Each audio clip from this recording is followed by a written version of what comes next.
tema es lo que ya han visto ustedes mucho en la parte de nefro, de semiología, de fisio.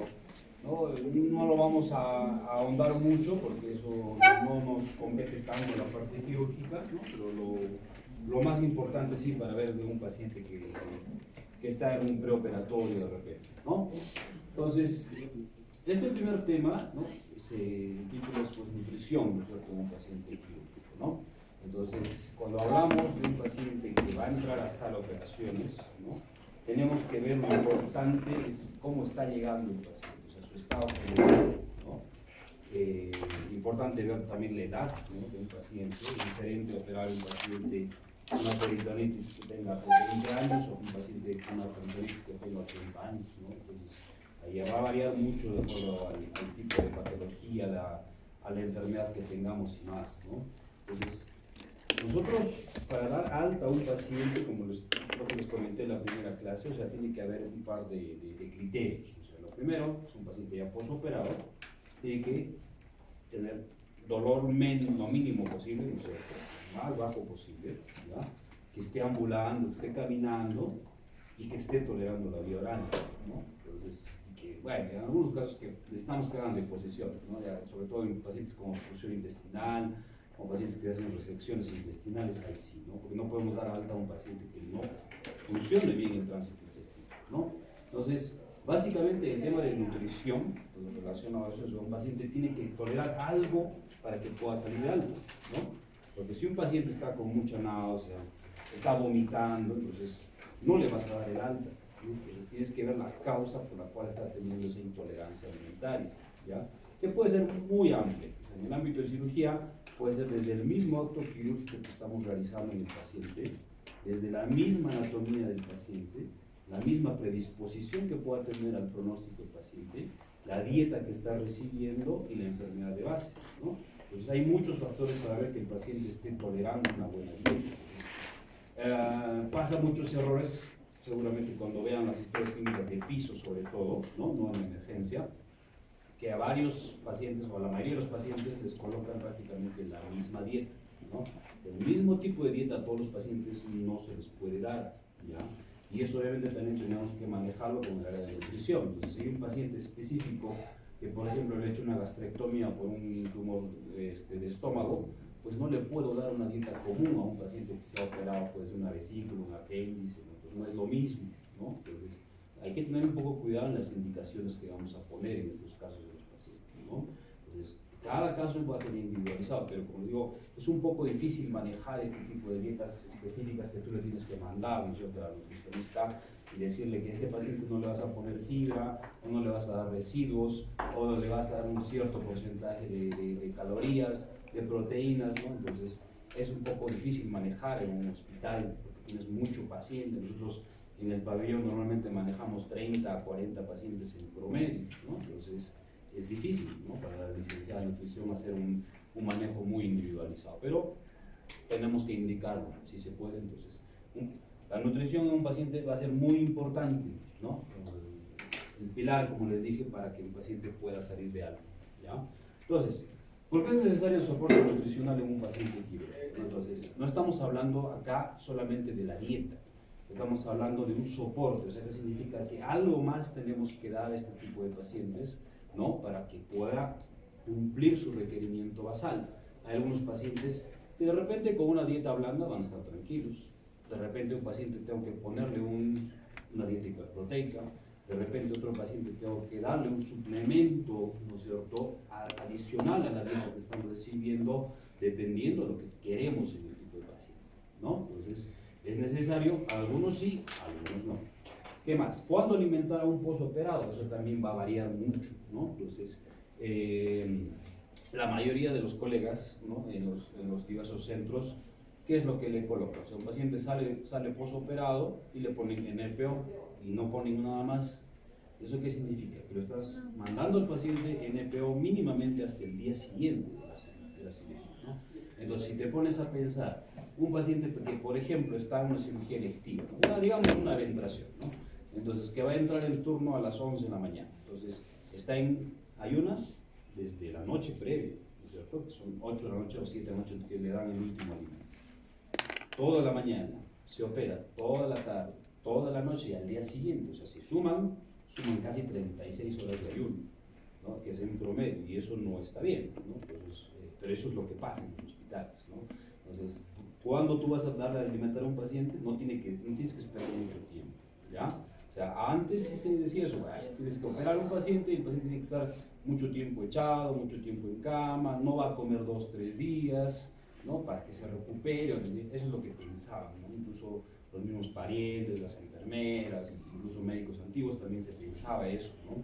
Que darle un reposo al paciente le va a ayudar, pero eso no es así, ahora totalmente ha cambiado. El protocolo tiene que ser un protocolo de recuperación mucho más rápido, o sea, acelerado, mover al paciente que pueda comer mucho más rápido, es el mejor pronóstico para el paciente, ¿ya? Pero en algún paciente tenemos que esperar un poquito, algunos de repente no tanto y en otros rápidamente, ¿no? Entonces depende del tipo de procedimiento que tengamos. ¿Quieres comenzar? No, quiero preguntar, ¿cuánto tiempo como mínimo entonces tendríamos que esperar como para empezar una dieta? Después de una cirugía. Ajá. Depende, pero o sea, si tú haces una cirugía electiva y es una anestesia raquídea, a las 4 horas yo les coloco eso. O sea, yo opero una raquídea y a las 4 horas el paciente ya empieza con esto. Es una anestesia general, normalmente son 6 horas, no necesita más tiempo. Entonces, pero depende del tipo de cirugía, ¿no? Si hay resecciones intestinales o una cirugía mucho más grande, tenemos que valorar de acuerdo a lo que vamos a ver, ¿ya? Bueno, y lo otro, ¿todas las dietas pueden ser toleradas? No, sobre todo, o sea, hay pacientes que en el postoperatorio no reaccionan bien a la tolerancia alimentaria que otros pacientes, ¿no? Entonces, hay casos, por ejemplo, antes de una cirugía un paciente te toleraba 10 frutas, ¿no? Las 10 las podía consumir sin ningún problema, pero se operan y de repente una o dos de esas 10 frutas no les cae bien, ¿no? Eso es el mismo mecanismo de acostumbrarse a una nueva dieta en este tipo de pacientes, ¿no? Es dependiendo, sobre todo si hace cirugías gástricas o cirugías intestinales en la parte alta, eso puede pasar, ¿ya? Entonces, no todos van a tener el mismo de tolerancia, no todos van a recibir la misma dieta, ¿ya? Entonces, eso es lo que tenemos que más o menos manejar. Entonces, como hemos estado viendo más o menos en las primeras clases, ¿qué cosa es una cirugía? Pues una cirugía es un estrés, ¿no es cierto? Es un estrés para un paciente, ya desde el inicio. El paciente obviamente está preocupado, está ansioso, va a decir, ya no puedo entrar a la qué hora, no he comido tantas horas, ¿cuándo voy a volver a alimentarme? ¿O qué voy a comer? ¿Voy a comer lo mismo? Y es una pregunta muy frecuente, ¿no? Entonces, un paciente, por ejemplo, ¿no? Un paciente que se opera de una colelapso, que es lo más frecuente, ¿no es cierto? Entonces, dice, doctor, pero ya no voy a poder comer grasas, ¿no? O ya no voy a poder comer esto. Entonces, hay que saber explicar a los pacientes qué cosa van a poder consumir de inmediato, ¿no es cierto? O mediano plazo o a largo plazo, ¿no? Entonces, todo eso se tiene que valorar con la evolución del paciente. Entonces, todos estos pacientes, como les dije, van a estar propensos a un estrés, ¿no? Y alteraciones del estado nutricional en general, ¿no?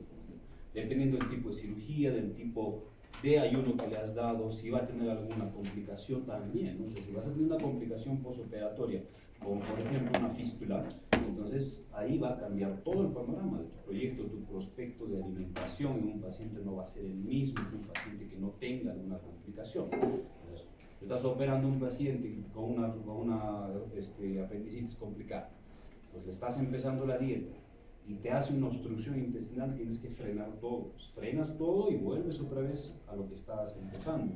Si va a requerir una cirugía, de repente hice un ayuno con sondas, ¿no? Más hidratación, más movilidad, usar procinéticos y más, entonces tendremos que un poquito modificar nuestra conducta en este tipo de pacientes, ¿no? Entonces, viendo si tu paciente va a tener riesgos de complicaciones infecciosas, cardiorrespiratorias, obviamente todo eso va a hacer de que tenga una mayor estancia hospitalaria. Entonces, igual, entonces, infecciones, que el paciente no esté consumiendo alimentos o alguna complicación, va a hacer que el paciente se va a quedar mucho más días en el hospital. Eso es lo lógico. Entonces, tenemos que tratar de evitar todos estos problemas. Entonces, el que no come el paciente y que esté en un ayuno muy largo, también va a hacer que el paciente va a tener más tiempo de estancia hospitalaria, ¿no? Entonces, la importancia de la intervención nutricional como parte del tratamiento, ¿no? Va a ayudar muchísimo a la evolución, buena evolución o mala evolución del paciente de acuerdo a cómo estás manejando la terapia nutricional en los pacientes. Entonces, Un término muy usado es esto, desnutrición. Algunos hablan de desnutrición y otros hablan de hipoabsorción, malabsorción, que son términos diferentes de acuerdo al tipo de cirugía que vamos a manejar. Hay cirugías que pueden ser hipoabsortivas o malabsortivas, y hay otro tipo de cirugías que te van a predisponer a que el paciente haga algún tipo de desnutrición. ¿Ah?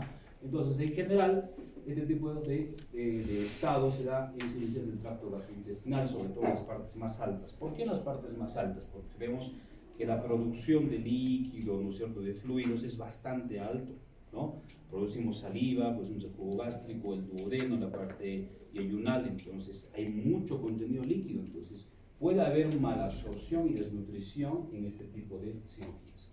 Más en casos oncológicos, sí, por el mismo estado, ¿no?, que tiene el paciente por su enfermedad de base, ¿ya? Más predisposición a infección, curación deficiente de heridas, úlceras de decúbito, sobrecrecimiento bacteriano, sí. O sea, que tienes dos fotos, un paciente obeso y un paciente muy flaco, digámoslo así, los dos pueden ser desnutridos. No es que un paciente sea gordito y esté bien nutrido, no, es más, están muy mal nutridos los pacientes, ¿no? Y el paciente que tiene bajo peso, que está muy delgado, también tiene mala nutrición, entonces puede llegar a un estado de desnutrición o malabsorción dependiendo de lo que estamos viendo. Y estos pacientes van a tener más tendencia, obviamente, a que las heridas no sanen bien, están mucho tiempo postrados, echados, no quieren caminar, no hacen actividad física, tienen más predisposición a formar úlceras sacras, sobre todo, ¿no es cierto?, lumbares, ¿ya? Y sobre infecciones, más estancia hospitalaria, más predisposición a infecciones intrahospitalarias, neumonías, ¿no es cierto?, ¿ya? Entonces, lo que nosotros manejamos para el estado nutricional, lo más básico es esto, ¿no? Sacar el índice de masa corporal, ¿no?, que es peso sobre la talla al cuadrado, pues, para ver cómo vamos a catalogar a nuestro paciente, a nuestros pacientes en ese momento, ¿no? Entonces, por ejemplo, tú tienes un índice, ¿no es cierto?, que va a darte un bajo peso cuando tienes menos de 20, 18, 17, tienes bajo peso, delgadez. Un peso ideal, normalmente tienes que manejar un IMC, ¿no?, de 20 a 24.9, ¿no? Entonces es lo que tenemos que manejar, ¿no? Un paciente va a tener sobrepeso cuando ya tienes más de 25, 25 punto algo hasta 29.9, ¿no? Tienes obesidad grado 1 cuando tienes de 30 hasta 34.9, obesidad grado 2 de 35 a 35.9, y la obesidad grado 3 o la obesidad mórbida cuando es más de 40. Y la última clasificación es el superobeso cuando ya tiene un índice de más de 50, ¿no? Entonces, a estos pacientes, obviamente, tenemos que tener mucho cuidado, porque, por ejemplo, tú vas a hacer una cirugía laparoscópica de una exploración de vía biliar de un paciente que tiene un índice de masa de 48. Entonces, la colocación de trócares ya es diferente, porque el espacio es diferente, ¿ya? Tienes que usar trócares especiales, ¿no? Incluso el neumoperitoneo también es diferente, se maneja de otra forma, son cirugías incluso más difíciles. Y si fuese una cirugía abierta, es mucho más complicado todavía, porque tienes que entrar a cavidad y tienes un panículo, una pared muy gruesa que no te deja maniobrar. O sea, solamente el abordaje inicial va a ser muy dificultoso, el cerrar va a ser igual muy dificultoso, hay más tendencia a sobreinfección de heridas y demás, ¿no? Entonces, son pacientes que hay que manejarlos con mucho cuidado cuando nos llegue a la emergencia. Entonces, aparte de eso, tenemos muchos otros parámetros que los vamos a conversar, ¿no? Los objetivos de este soporte nutricional, ¿qué cosas? Minimizar el balance proteico negativo y evitar la desnutrición, depresión de reservas energéticas, y mantener una masa muscular y función inmune idealmente en el pre, intra y posoperario. O sea, hay pacientes, por ejemplo, que los evaluamos y tienen un porcentaje de grasa muy alto, pero tienen un porcentaje muscular, ¿no?, de grasa magra baja y músculo bajo. Entonces, son pacientes que no van a reaccionar muy bien a una cirugía larga, por ejemplo. Entonces, en algunos pacientes tenemos que hacer una evaluación nutricional muy específica antes de la cirugía. Estamos hablando obviamente de cirugía programada, ¿no? Cirugías de emergencia, pues no hay forma, no se puede manejar eso, no tenemos una opción dada y clara para este tipo de pacientes. Entonces, reducir el estrés de la cirugía obviamente te va a ayudar muchísimo en el pronóstico de estos pacientes. Entonces, para esto, para manejar este objetivo, se han creado muchos tipos de sistemas, muchos tipos de protocolos, hay muchas guías y más guías están totalmente estudiadas, como por ejemplo el programa ERAS, el protocolo Fast Track o las recomendaciones de la Sociedad de Anestesiología, ¿no? En general, todo esto tiene casi un objetivo muy similar, ¿no? Pero esto va variando en el transcurso de los años y algunos centros lo usan, algunos centros no, ¿ya? Entonces, eso también va a depender de dónde vas a estar, dónde vas a operar al paciente, dónde vas a ver a tu paciente quirúrgico. Es diferente un hospital MINSA, un hospital de salud, un instituto. Entonces va a variar mucho de acuerdo a cómo uno se maneja el paciente. En general, ¿qué cosas van a comprender casi todos estos? Uno, la preparación y medicación post-cirugía, que eso es diferente en cada cirugía que nosotros hacemos. O sea, las indicaciones de medicamentos no son iguales en cualquier centro hospitalario. El balance hídrico sí es casi muy similar. La ideal es de que cada cirugía que tengamos en un paciente tiene que tener un balance lo más neutro posible. O sea, un balance bien cero o bien tendencia cercana a lo cero es lo mejor para estos pacientes. Analgesia y técnicas de anestésicas, eso también va a variar mucho. Hay centros en los cuales se maneja el tratamiento del dolor. O sea, hay anestesiólogos que manejan el dolor, ¿ya? En los pacientes postoperados. Les manejan con parches, ¿no es cierto?, con infusiones, con catéteres, incluso algunos usan también la técnica de usar el cannabis y mucho más cosas, ¿no?, que se puede manejar para el dolor de estos pacientes. Soporte nutricional, ¿a quién voy a darle soporte? ¿A quién no? Es igualito, como les digo, hay algunos centros que sí tienen un centro específico de nutrición, ¿no? Entonces, por ejemplo, en el hospital hay un centro específico que es el USNA, ¿no?, Unidad de Soporte Nutricional Artificial. Entonces, que es todo un departamento donde está ahí bien armado, ¿no es cierto?, el equipamiento para alimentar y darle buena nutrición a los pacientes, pues, de UCI, los pacientes pediátricos, los pacientes posoperados. Se tiene esa unidad, ¿no? Y la movilización, que eso es muy importante, como les comentaba, ¿no? O sea, movilizar a tu paciente posoperado va a hacer que más rápidamente va a alimentarse un paciente. Si tu paciente lo dejas postrado, sin caminar, te va a hacer distensión abdominal, te va a hacer ilio, no le vas a dar de comer, porque te va a vomitar, te va a empeorar el ilio, y entonces ya estamos viendo que eso también va a empeorar la estancia hospitalaria de los pacientes. Entonces, este protocolo ERAS, por ejemplo, ¿qué cosa te habla? Tiene 8 puntos muy importantes. Lo primero, la educación del paciente y del cuidador. O sea, que tienes que tú explicarle al paciente su enfermedad, decirle la verdad. O sea, si va a entrar a una cirugía de una resección intestinal grande, pues, y que tiene riesgo de hacerse un síndrome de intestino corto, pues se lo tienes que decir, ¿no? O sea, tiene que saber el paciente lo que se va a enfrentar, ¿no? Y el cuidador, obviamente, si va a estar con una enfermera, si va a estar en el hospital, o incluso estos pacientes se pueden manejar con tratamiento de soporte nutricional en casa, ¿ya? Luego, la no preparación intestinal. Entonces, hacer que el intestino esté limpio, ¿no? Algunos centros, algunos incluso cirujanos hacen o hacíamos eso, ¿no? Hacemos la limpieza intestinal preoperatoria. En algunos casos, la verdad, sí sirve, ¿no? Pero ahora, actualmente, ya casi nadie hace una preparación de intestino. Luego, 3, uso conservador de sondas. O sea, mientras menos invasivo sea tu cirugía, mientras menos catéteres, menos sondas, menos drenajes le coloques a tu paciente, va a ser mejor para tu paciente. Pero si tienes que darlo, lo tienes que usar, pero usar de manera muy conservadora el tipo de sondas para ver si es descompresiva o para alimentar a tus pacientes. Luego, 4, la restricción de líquidos transquirúrgicos. Obviamente, no sobrecargar de volumen a tu paciente. El paciente tiene mucho edema intestinal y le estás sobrecargando volumen, vas a hacer más edema intestinal y va a hacer que el paciente tenga más distensión y más ilio, ¿ya? 5, carga de carbohidratos 2 horas previos a la cirugía. Eso te dice la norma, o sea, te dice que tú a tu paciente antes de operarlo le puedes dar algo de alimentación de 2 horas. Y eso no se cumple, como les comentaba, en la mayoría de los centros, porque el anestesiólogo va a preguntar al paciente, le va a decir, ¿a qué hora consumes su último alimento? Le va a decir, no, hace 3, 4 horas. Ah, no te operas, le va a decir. No te vas a operar porque has comido. Tienes que esperar tener un ayuno mínimo de 6 horas. Eso es lo que te dicen los anestesiólogos. Las guías, las normas, te dicen que sí le puedes dar una sobrecarga, o sea, un tecito, un matecito, algo azucarado, incluso para estos pacientes, para que tengan una buena reserva 2 horas antes. Y de sólidos, 6 horas. O sea, no necesitas mucho más tiempo de ayuno como normalmente te lo piden los anestesiólogos.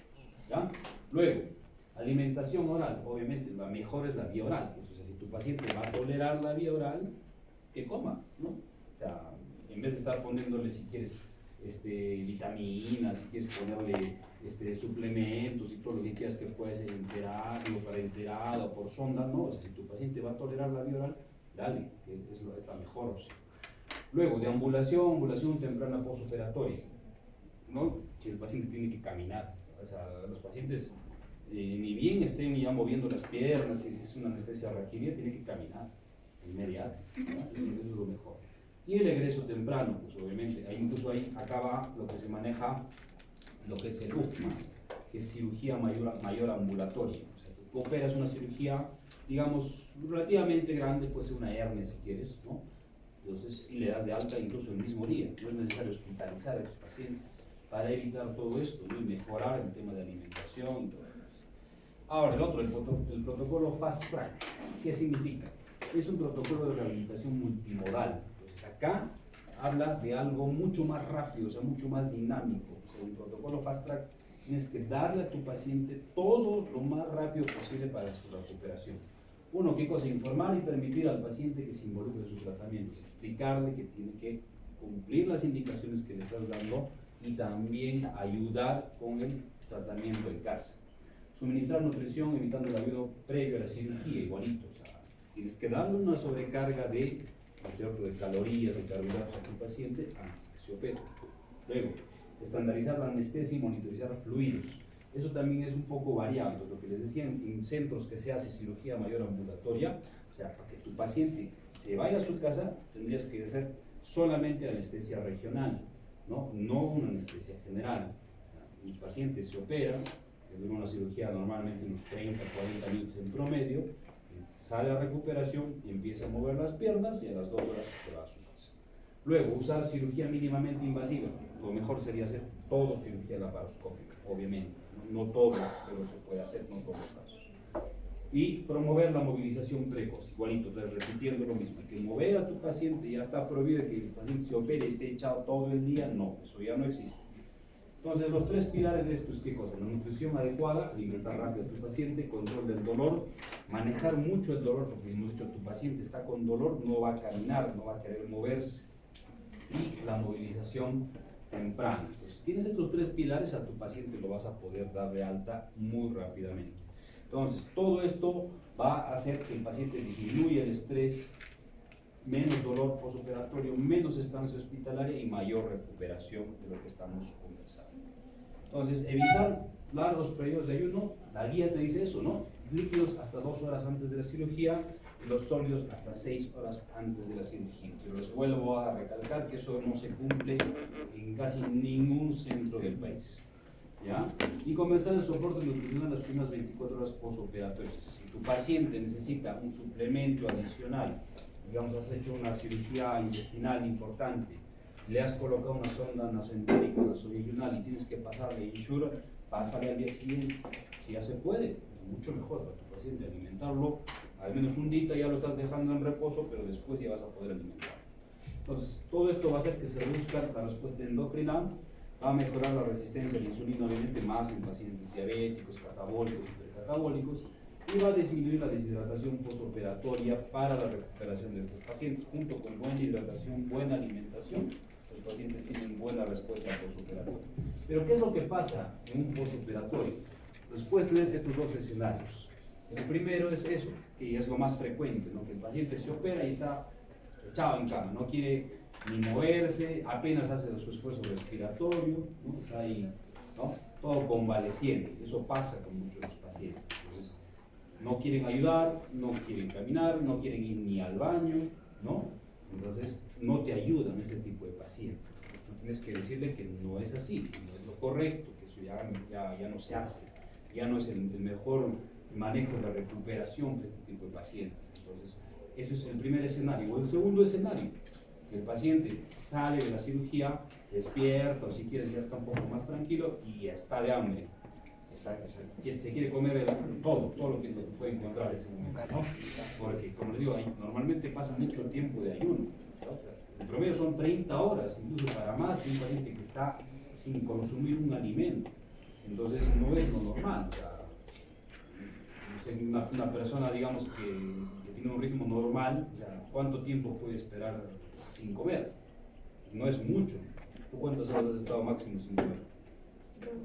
12 horas. ¿Ya? Entonces, por eso digo, 30 horas o más no es fácil. ¿Ya? Entonces, no es tan sencillo. Hay que entender al paciente, decirle, pues ya sí, tranquilo, vas a empezar a comer, de repente poco a poco, ¿no? Darle tolerancia oral, algunos le damos dieta líquida, algunos ya de frente, puede ser una dieta ya un poco más compleja, pero con mucho cuidado. Entonces hay que saber los dos escenarios que tenemos en ambos pacientes, o en ambos tipos de pacientes. ¿Cuándo vamos a alimentar? A todos los pacientes, cualquiera menos en estos dos casos, que hay que tener por lo ponen interrogando. Un paciente que tiene pancreatitis, un paciente que se hace una resección intestinal, entonces ahí tenemos que tener un poquito de cuidado en la alimentación. Porque incluso antes, cuando tenías un diagnóstico de pancreatitis, todos los pacientes sí o sí estaban prácticamente en ayunos 3 días. Estaban con sondas, estaban echados, estaban monitorizados en UCI. O sea, era un tema bien complejo una pancreatitis, ¿no? Entonces, no les dabas de alimentar recién para el 4.º día, y eso, si no era una pancreatitis grave, o sea, porque los pacientes estaban días en ayunos, ¿no? Y las resecciones intestinales también. Me decían, no, pero hemos hecho una resección, si le damos de alimento, de repente la sutura se abre o algo está pasando, ¿no? Un poquito de miedo, ¿no? Pero pensando, como les vuelvo a decir, si tienes todo lo que tú produces de saliva, de jugo gástrico, intestinal, o sea, todo lo que está pasando y llega, digamos, una sutura muy distal, no hay casi nada de problema de que tú le puedas dar algo de líquido para alimentar a tu paciente, o sea, no va a variar casi nada, ¿no? Pero hay que tener un poquito de cuidado en estos dos escenarios, ¿no? Porque en pancreatitis a veces alimentar rápidamente a los pacientes les provoca más distensión y dolor, o sea, más dolor. En una paciente que ya tiene mucho dolor, le vas a incrementar el dolor, pues no te conviene. Y en resección intestinal, pues dependiendo, va a ser diferente que hagas una anastomosis cerquita a la válvula iliocecal o que hagas una anastomosis cerquita al 3, ahí sí es totalmente diferente. ¿Ya? Son cuadros más complejos mientras más altas sean las resecciones intestinales. ¿Ya? Entonces, en este preoperatorio vamos a tener varios objetivos, ¿no?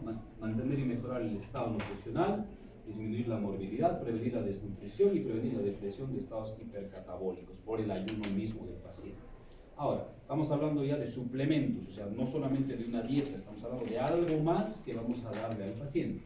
Y esto puede ser relativamente costoso en algunos casos y prolonga el tiempo de estancia hospitalaria también. O sea, si tú vas a darle un suplemento alimentario a tu paciente, tienes que saber de que no va a ser un día, de repente va a ser 3 días, de repente va a ser 5, de repente va a ser una semana, de repente va a ser un mes, ¿no? No se sabe, de acuerdo al tipo de paciente que manejamos.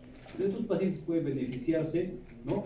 ¿Cuándo? Los pacientes muy desnutridos, obviamente hay que darle un suplemento adicional. Pacientes con alto riesgo de desarrollar desnutrición, pacientes oncológicos muy ancianos, una cirugía muy larga, estos pacientes que tienen un estado nutricional no muy bueno en el preoperatorio, entonces ya tenemos que proyectarnos a que nosotros le vamos a dar algo más aparte de la dieta que está recibiendo para que tenga mejor respuesta postoperatoria.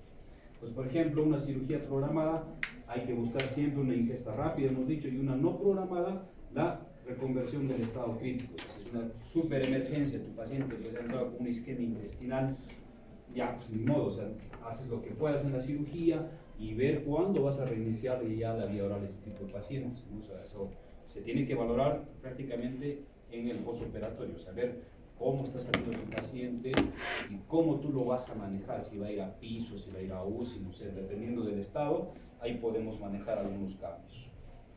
En este postoperatorio, ¿no?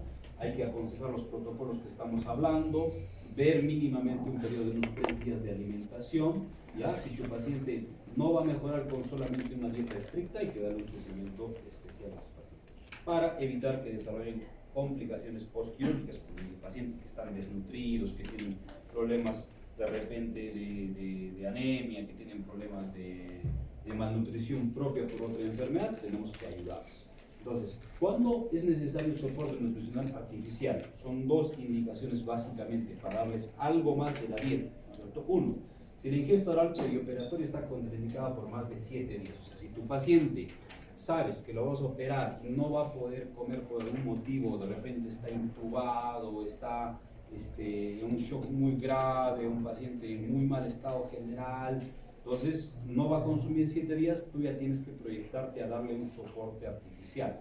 O otra, cuando tienes una ingesta oral menor del 60% del aporte por más de 10 días. O sea, de lo que tú le das del soporte, hablando de, por ejemplo, una dieta, un requerimiento, por ejemplo, de 2.500 kilocalorías, y de repente darle 1.5 gramos de proteína en un paciente, entonces si ves que no está pasando ese 60%, entonces no va a ser suficiente lo que tú le estás dando, entonces sí tienes que darle un suplemento artificial a este tipo de pacientes. ¿Ya? Entonces, por ejemplo, acá hay muchos ejemplos, que podemos hablar de muchísimos más. Entonces, riesgo de complicaciones, por ejemplo, cirugías con mayor riesgo de malnutrición, que va a haber algún problema de malnutrición postoperatoria. Tienes 4 cuadros. La primera, alteraciones mecánicas de la deglución. O sea, tienes algo, ¿no es cierto?, que está obstruyendo una deglución normal, como por ejemplo cirugías maxilofaciales, estenosis de esófago, lesiones traumáticas de cabeza y cuello, o sea, un trauma cervical muy importante, de repente contracturas, secciones de tráquea, secciones de esófago. Entonces, eso te va a provocar una alteración. Luego, procesos patológicos específicos con ingesta imposible o insuficiente, ¿no? O sea, que no te va a permitir que tú tengas un requerimiento estándar en un paciente postoperatorio. Grandes quemados, politraumatizados graves, pacientes que tienen anorexia, pacientes con cáncer extradigestivo por compresión de la misma lesión tumoral, cáncer de laringe, por ejemplo. Entonces puede pasar también que no va a ingerir lo que el paciente necesita. Luego, aparato digestivo anatómicamente alterado, pero su función está normal. La anatomía ya se ha variado, ¿no es cierto? Ya está modificada, pero la función sigue siendo la misma. Resecciones parciales de intestino corto, ¿no? Ya la fisiología no es la misma de un intestino normal, fístulas complejas o posoperados de esófago, estómago y demás, ¿no? Y el último, un aparato digestivo anatómicamente intacto, sigue normal la anatomía, pero la función ya se ha modificado, ¿no? Por ejemplo, malabsorción, pancreatitis graves o críticas, ¿ya? Enfermedades inflamatorias intestinales, fístulas biliares o pancreáticas o duodenales que son difíciles de manejar, ¿no? Entonces, si acá ya la función no es la misma, por más que la anatomía sigue intacta, la función de una fístula ya te hace modificar el estado del paciente. Entonces, acá tenemos que valorar, ¿no es cierto?, si el paciente está desnutrido, ¿no? Entonces, hacemos una valoración de la ingesta dietética, ¿no? Ver cuánto está consumiendo en 24 horas, cuánto está asimilando y cuánto está egresando en el paciente, más si tiene sondas, si tiene catéteres, si tiene de repente algunas fístulas que se pueden manejar incluso de manera crónica, ahí vamos bien. Entonces, el examen físico vamos a ver si tu paciente tiene buena fuerza muscular, si está hidratado o está deshidratado, ¿ya? Si tienes un edema, no está edematizado tu paciente, y cómo está la turgencia del tejido y la resistencia, digamos, de la pared torácica, de la pared abdominal de tu paciente.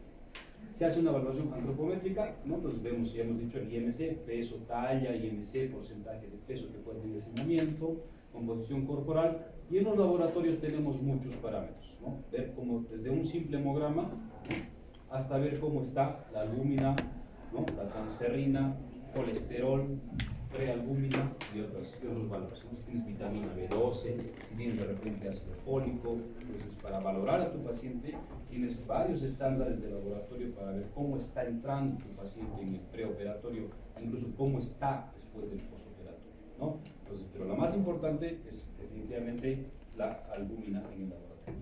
Entonces, algunos pacientes los mandamos a este examen que se llama la impedancia tetrapolar nutricional.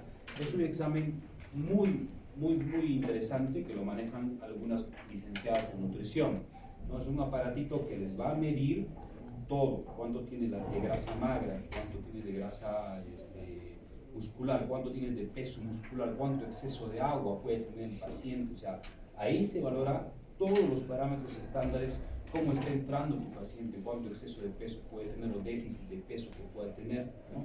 Es un examen muy sencillo, pero muy importante en algunos casos de los pacientes. Ahora, el reparto nutricional, eso es variado, pero ya prácticamente lo saben, ¿no? 20% de proteínas, 30 de lípidos y 50 de carbohidratos.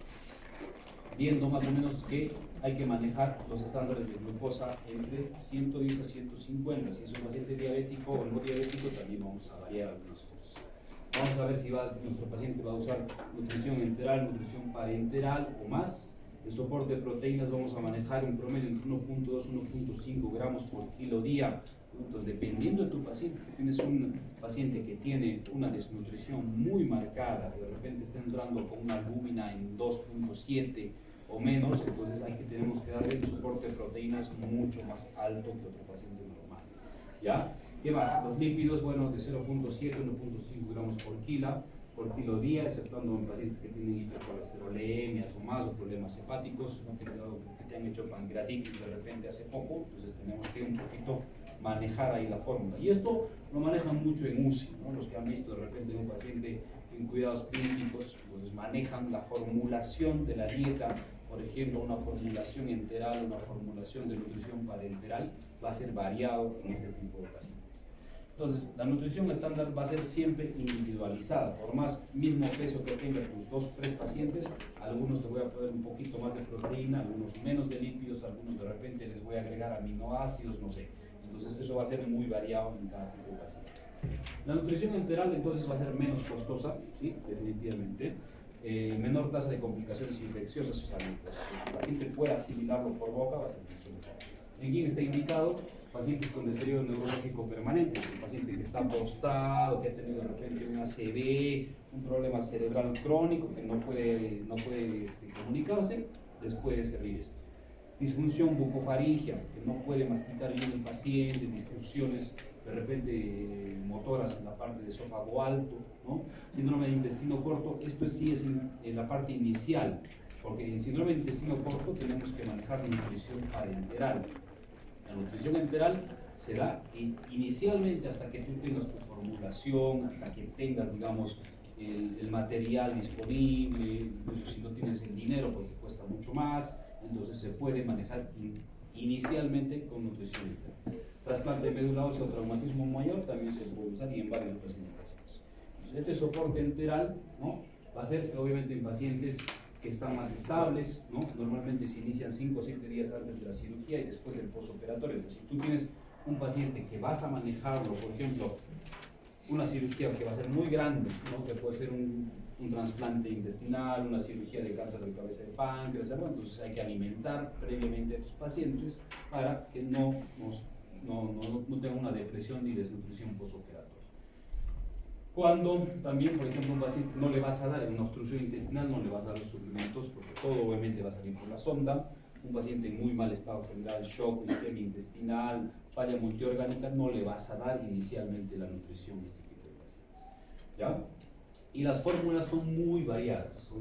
Hay fórmulas muy específicas para pacientes renales, para pacientes que tienen problemas hepáticos, de alergias, algunos que tienen problemas pulmonares y más, ¿no? Entonces hay muchas fórmulas.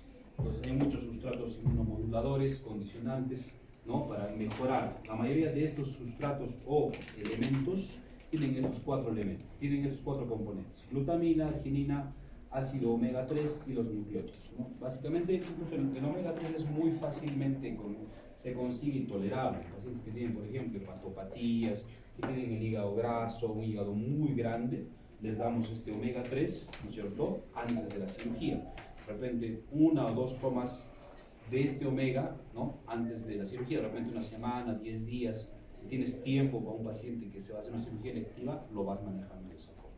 Entonces, por ejemplo, esta glutamina, ¿qué cosa va a hacer? Va a mejorar la respuesta de los linfocitos, ¿no? La arginina va a mejorar los linfocitos B, los ácidos grasos también los neutrófilos, y los nucleótidos van a mejorar la respuesta de los macrófagos. ¿No? Básicamente es eso, ¿no? Lo que estamos conversando. Dependiendo del tipo de patología que vas a hacer, ¿no? Va a haber reconstrucción de este tipo de elementos. Básicamente las dosis son muy bajas, felizmente, ¿no? Por ejemplo, la glutamina usamos dosis de 0.205 gramos por kilo, 5 a 7 días. Y las fórmulas que les comentaba son varias, como estas. Por ejemplo, tienes fórmulas con poco residuo. Es algo parecido a esto a lo que nosotros usamos en las dietas. Ahora, el tipo de dieta es muy variado, porque puedes tener desde dieta, ¿no es cierto?, de tolerancia oral, puedes tener una dieta líquida amplia, dieta semisólida, puedes tener dieta sólida, dieta blanda, puedes tener una dieta hiperproteica, ¿ya? Entonces, cada tipo de dieta te va a dar un porcentaje de aporte calórico, que eso ustedes van a buscarlo, ¿ya? Van a buscar cuánto de aporte te da cada tipo de dieta para ver si tu paciente va a necesitar o no alguna fórmula agregada, ¿ya? Entonces, por ejemplo, fórmulas isotónicas con poca fibra. Algunos pacientes que tienes que darle dieta sin fibra, sin residuos, ¿no? Por ejemplo, pacientes que hacen fístulas, ¿no? Que tienen ileostomías, eso, entonces hay que darle sin fibra, sin residuos. No podemos darle frutas, ¿no? De este tipo de pacientes. No podemos darle habas, por ejemplo, también, ¿ya? ¿Qué más? Fórmulas que mejoran la inmunidad. Hay muchos que tienen mucha más glutamina, más aminoácidos de cadena ramificada. Fórmulas con alto contenido calórico, ya obviamente es una dieta más hipercalórica para estos pacientes que requieren mucho más volumen. Fórmulas de alto contenido de proteínas, o sea, dieta hiperproteica y aparte una fórmula modular proteica, o sea, un suplemento, una formulación especial para este tipo de pacientes. Fórmulas alimentales, fórmulas para insuficiencia renal, o sea, pacientes que tienen problemas renales, entonces va a mejorar también el tipo de nutrición. Fórmulas para insuficiencia pulmonar, hay unas leches como el Pulmocar, fórmulas para insuficiencia hepática, ¿no? Que tienen menos porcentaje de aminoácidos o más de aminoácidos ramificados, ¿no? Entonces, todo esto lo valoramos con la nutricionista, ¿no? Cuando tenemos un paciente en el piso, le mandamos nosotros la interconsulta y le decimos, este paciente tiene un problema hepático, entonces hay que bajarle la cantidad de proteínas, de grasas, este paciente tiene un problema renal, igualito, ¿no? Si está en diálisis, en hemodiálisis, igual la dieta es diferente y los suplementos van a ser diferentes. Bueno, las opciones de acceso para la alimentación entérica básicamente son 4 las más importantes. Tienes muchas, pero las que más usamos nosotros son la sonda nasogástrica, la sonda nasoyeyunal y las ostomías, como la gastrostomía y la yeyunostomía. Entonces, la sonda nasogástrica, saben, la conocen cómo es. Normalmente esto lo usamos para alimentación de periodos cortos, o sea, un paciente que va a estar con una alimentación un par de días, ¿no? 2, 3 días, digamos. Una sonda nasoyeyunal, que es una sonda mucho más larga, siliconada, entonces lo usamos en periodos mucho más largos, de repente pacientes que van a estar 7, 10, 14, 21 días, ¿no? Entonces dependiendo de la patología se usa eso. Ahora, esto es lo endoscópico, o sea, se puede colocar por endoscopía o por fluoroscopía. Y los procedimientos quirúrgicos ya tendríamos una gastrostomía, o sea, ¿qué significa ostomía? Exteriorizar una parte del estómago. O yeyunostomía, exteriorizar una parte del yeyuno hacia afuera para poder alimentarlo. Entonces, hay gastrostomías que se pueden hacer incluso igual por fluoroscopía, por endoscopía, por cirugía abierta, por cirugía laparoscópica. Cualquiera sea la opción que tú tengas, o sea, significa que tú vas a dar esa forma de manejo para alimentar al paciente. Hay sondas especiales que venden en el mercado para gastrostomía y yeyunostomía, o si no tienes tú mismo, tú las puedes fabricar. O sea, usas una sonda Foley gruesa, ¿no es cierto? Haces un huequito en el estómago, ¿no? Más o menos es así, ¿no? Haces un huequito en el estómago y sale hacia afuera para poder alimentarlo, ¿no? Entonces, ahí tienes dos topes, uno que está pegado a la aponerosis y el otro que está sobre la pared, casi encima, debajo de la piel, ¿no?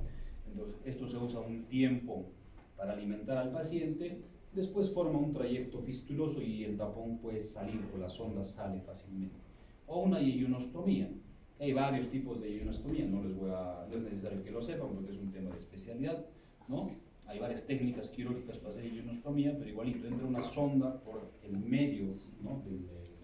de la luz del intestino y eso se dirige hacia la parte más distal y por ahí se le puede alimentar. Le puedes poner, si quieres, Ensure, le puedes poner Ensure Clínica, le puedes poner Osmolite, le puedes poner otro tipo de fórmulas y con eso lo vas a alimentar a tu paciente, ¿ya?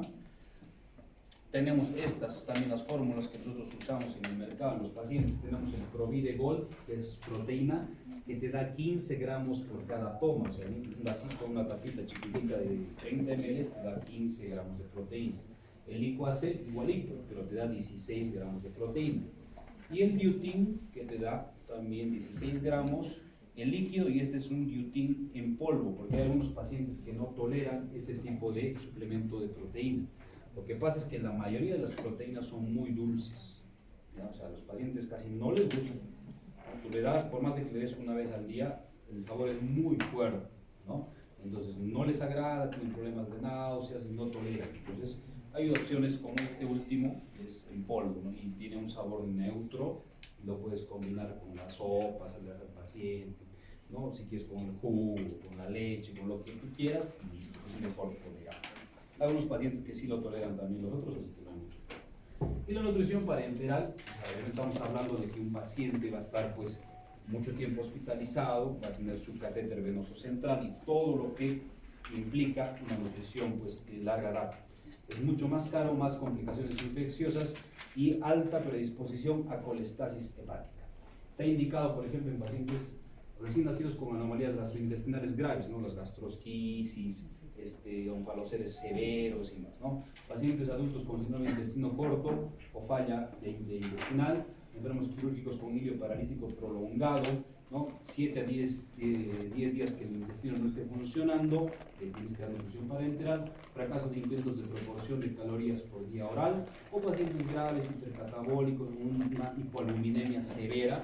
Estos pacientes son candidatos a recibir nutrición parenteral. Esta nutrición parenteral puedes tener total o parcial, ¿no? Ahora, hay que ver cómo vas a manejar en el postoperatorio inmediato, por ejemplo, en cirugías muy grandes, gastrectomías, operaciones de Whipple, resecciones muy amplias de intestino y colon, también se puede dar, pero hay que ver que puede haber complicaciones también, o sea, complicaciones en el postoperatorio, por ejemplo, dehiscencias múltiples, fístulas complejas, obstrucciones a repetición, fallas intestinales, mala absorción, pacientes que tienen el intestino muy corto, incluso estos pacientes entran a un tratamiento de nutrición parenteral domiciliaria incluso, o sea, están recibiendo su nutrición parenteral en la casa, ¿ya? Y luego vienen a sus controles al hospital. Esos son casos muy extremos, ¿no? No es lo normal es que el paciente esté con su nutrición en el hospital y luego ya salga de alta sin la nutrición.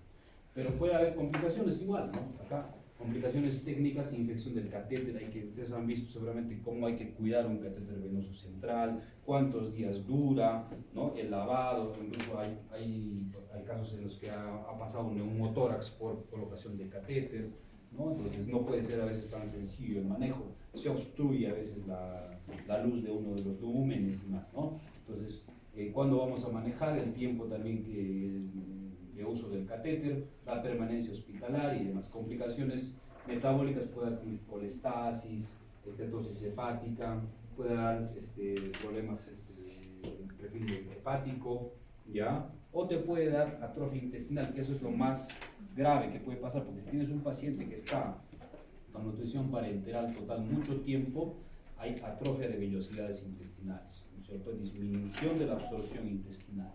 Hay menor altura de las vellosidades, sobrecrecimiento bacteriano, lo que se llama el SIBO, ¿no? Deterioro de la inmunidad intestinal y baja producción de inmunoglobulina. O sea, todo esto puede pasar, no es que va a ser muy inocuo, es por eso que tenemos que manejar a estos pacientes con nutrición parenteral solamente cuando es necesario. Entonces, todo lo que hemos estado viendo, conversando, en esos casos nada más, en otro caso no es recomendable. ¿Alguna duda hasta ahí, chicos? ¿Perdón? Mencionó sobre Ya.